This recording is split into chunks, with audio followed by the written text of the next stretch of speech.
Welcome back to the City Current Radio Show. I'm your host, Jeremy Park. We're honored to be with our next guest. Protecting you from scams is the theme. We're here with Robyn Householder. She's the president and CEO of the Better Business Bureau of Middle Tennessee. So BBB of Middle TN. So Robyn, how are you doing? I'm doing great. And Jeremy, thank you as always for having us. We really appreciate the fact that you give us this opportunity to give people the information they need, to not be taken advantage of, to not get scammed. Again, it's why we're here.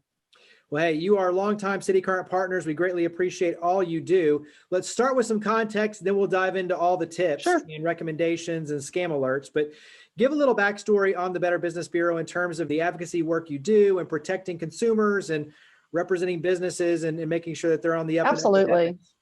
You know, BBBs have been around now for more than 106 years, if you can believe that. And really, there's two primary focuses that we do. One is to celebrate marketplace role models. We want to make sure that the good companies are being recognized, whether it's through accreditation, it's through some of our award programs like the Torch Award or the Spork Awards, just having good information on our website for consumers to know who those A-plus companies are.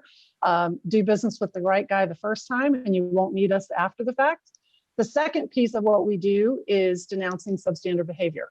You know, that's what typically gets the airtime. That's when we're talking about frauds, scams, cons, just trying to make sure that consumers know how to be wise in their transactions so that they don't fall victim, but also making sure that you know who and what the bad stuff is so that you're on alert when you see it on your social media, when you see it in your email, when you see that ad. And so on your end, when you look at the pandemic, sadly, the number of scams and bad things is going through the roof. At the same time, your team, you're seeing record numbers of calls, which is good in terms of people saying, hey, Absolutely. I need more information. So talk about what you're seeing right now. Yeah, so just between the year 2019 and 2020, our overall instances of service to the marketplace, and this is strictly Middle Tennessee and Southern Kentucky, grew by more than 1.2 million instances. So that was just an unbelievable number. And a lot of that has to do with, first off, we were all in a place that we've never been before. We were shopping online more. We had more time to do things at home. We were bringing puppies into the house that maybe we wouldn't have done if we were still going to work every day. But remember, whenever the market shifts and we have good opportunities, scammers have even better opportunities to take advantage of that. You know, they met us where we were, and that was we were all online, so much more than we've ever been in the past. And they were becoming more and more creative with how they took our money or our identity.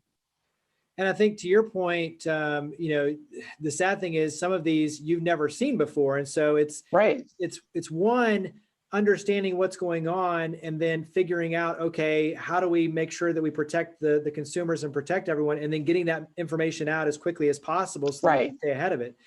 Right. Talk about on your end some of the major themes, travel being one of them, COVID-19 and the pandemic and the vaccine being another one. We'll talk about them in just a second as we kind of break them down. But what are some of the other major themes that you're seeing in terms of scams? Travel definitely right now is big because now that more and more folks are getting vaccinated, we kind of have a routine now where we understand what the protocols are. So we're more likely to leave the house. Scammers know that. And so what's happening is, here's a great example. You go online, you look for a good deal on airfare. You find a price that looks, quite frankly, many times too good to be true, but you want to take advantage of it. And let's be honest, all the airlines are providing great pricing right now to encourage you to come back to the market, right? You land on a site that looks legitimate. It looks like it's the real thing, whether it's Delta or United or Southwest or whomever. You purchase the ticket and then you get your confirmation email. But what you don't realize right away is that there's no ticket attached. And so what's happened is you've shopped on an illegitimate site that looks good, but unfortunately, once that transaction is processed, your money's gone. The other thing we're seeing is that you purchase that ticket and you immediately get a phone call or an email that says, oh, we're so very sorry, but that price is no longer available. And they want to slap you with additional fees. And so the consumer just really needs to be aware that now more than ever, it's time to do your homework. Clearly, the majority of our activity is happening online. We all love instant gratification. But you got to take an aha moment and step back, check that URL to see, is this legitimately the right website? Is this a company you've ever heard of? If that deal is there right now, I promise you it's going to be there in an hour if it's real. And so that's why we want the consumer to just step back from that and take a minute. Because again, the airlines are offering deals. Scammers know that. We're all eager to get away for a while, and they're going to take advantage of that. The other big one, oh, go ahead. Well, I was going to say, let's stay on travel for a second. Is a recommendation to avoid it, is it to go through like the apps for like American Airlines and Delta and go direct, or go to the Orbits and the Travelocities, the websites that you know? Is that kind of a best practice in terms of going where you know, versus just kind of seeing these whim deals that might or might not be good? You know, you hit a great point, Jeremy. What we say is when you see this opportunity through an ad or a pop-up, go ahead and go directly to the website of the legitimate company and see if that deal is there. So if Southwest has this great deal for $49 through that pop-up ad, if you go to Southwest's website, it's going to be there. If it's a scam, it's not going to be. So that's what we mean when we say take a step back and do some homework, okay? Because that's the safest bet to avoid being taken advantage of. And realize this is hundreds of millions of dollars that are happening over the course of the last year that are going to the wrong place, and you don't get to travel because you don't have the ticket. So carry it forward in terms of where you were going next with the travel, because I know I kind of broke your thought process, but where were you going next with travel? just COVID in general. You know, COVID has opened up, as one of my coworkers likes to say, a plethora of opportunities for these con artists. You know, one of them is this opportunity where some countries like Israel have implemented an app that you have, in essence, a passport that shows that you've been fully vaccinated. Well, the United States government has not implemented anything like that. But what we're seeing is consumers getting unsolicited texts, unsolicited emails about buying into an application that in fact becomes a COVID passport. Of course, what do you need on a passport? You need private information. You need your birth date. You need potentially your social security number or your address. And so the goal here is, because you're seeing it in the news in other markets, the scammer is trying to take advantage of you not realizing it's not in ours. Similar to that, we're seeing fake vaccine cards. We're seeing fake surveys.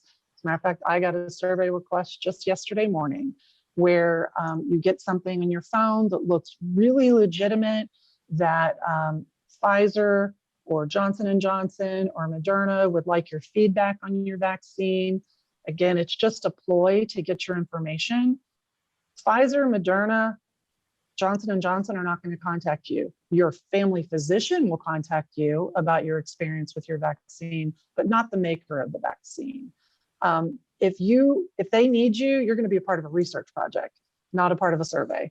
And so again, that scammer knows all they're trying to do is get your private information. But probably one of the more scary that we just can't seem to make folks understand, because we see it every single day, is we're all excited to get our vaccine. You know, it's kind of like that vote. You know, you want to tell people you voted. Well, now you want to tell people you've been vaccinated. And so they're holding up that vaccine card and they're taking a picture, they're doing a selfie, and they're posting it on Facebook or they're posting it on Instagram. Well, unfortunately, again, that has your name, it has your birth date, it has where you went to get your vaccine. So again, scammer's paradise. Two things are happening with this situation. One is, again, it's identity theft. Okay, they now have enough information for you to start to build a profile and to use your private information.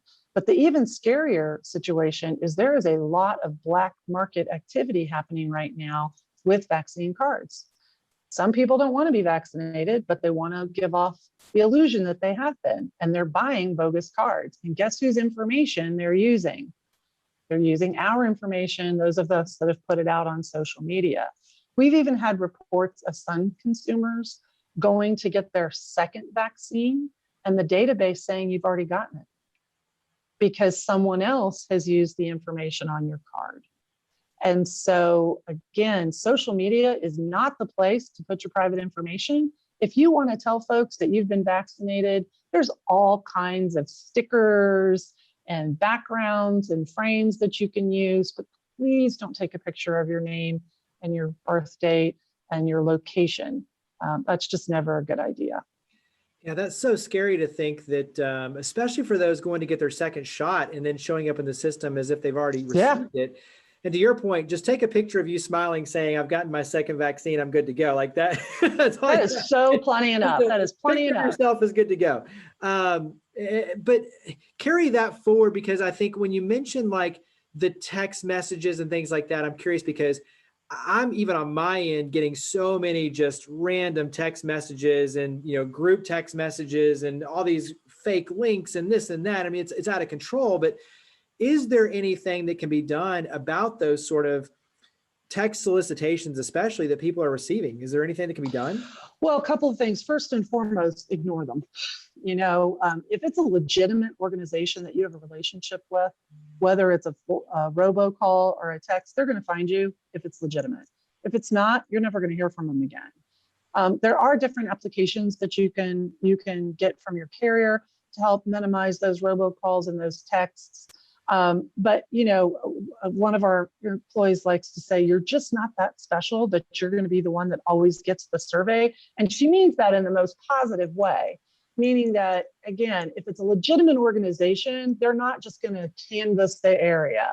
They're going to make sure that they're talking to somebody that really has had the vaccine. They know which vaccine you've gotten, as opposed to you telling them in a survey.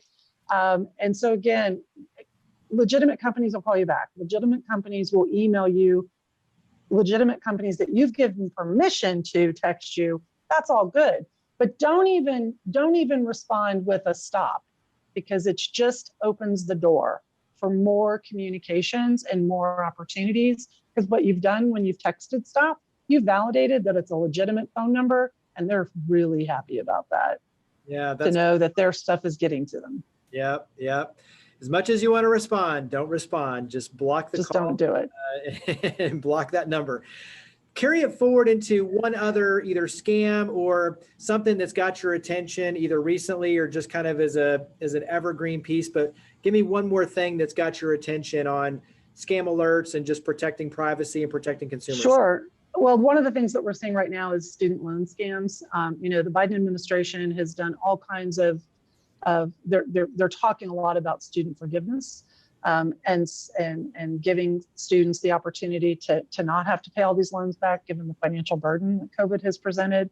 And so once again, the scammer knows this is something that's being talked about, and so they're going to take advantage of it. You're seeing a lot of social media pop-up ads about apply here for loan forgiveness. You're seeing emails come through. You're seeing phone calls come through. When you have a loan, again, there's a lot of private information. It's been a really difficult time for students anyway. What they don't need is to lose their identity or lose money in the transaction. And so one of the things we like to tell people is, look, scammers have no conscience.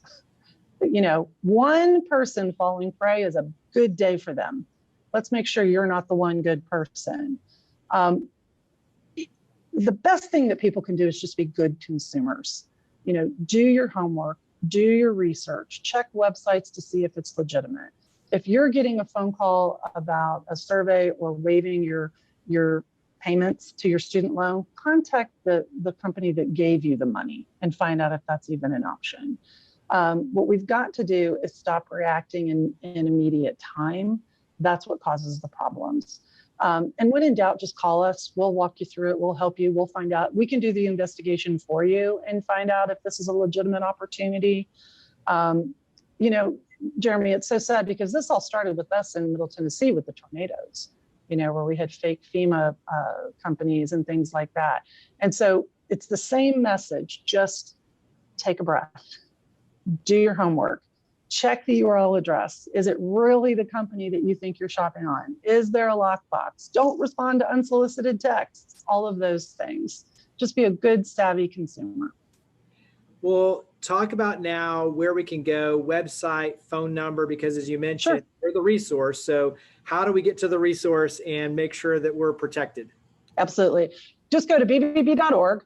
And you can really look up anything. We have news stories there that'll tell you about all the latest scams. You certainly can look up any company. The other thing we like you to do is if you are interested in making a purchase online, type that company name in and put scam after it and see what other people are saying.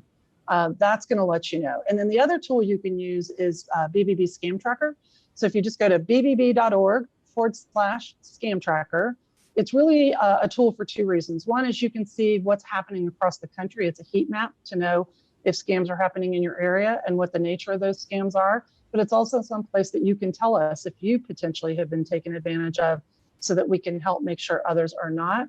And all of the information in Scam Tracker is shared with the appropriate agencies like the Federal Trade Commission, the Attorney General's office, so that they can also use that information for investigations and hopefully help fighting that fraud. So again, bbb.org has all of our information. Contact us anytime. Our phone lines are open 24/7. You can look up information.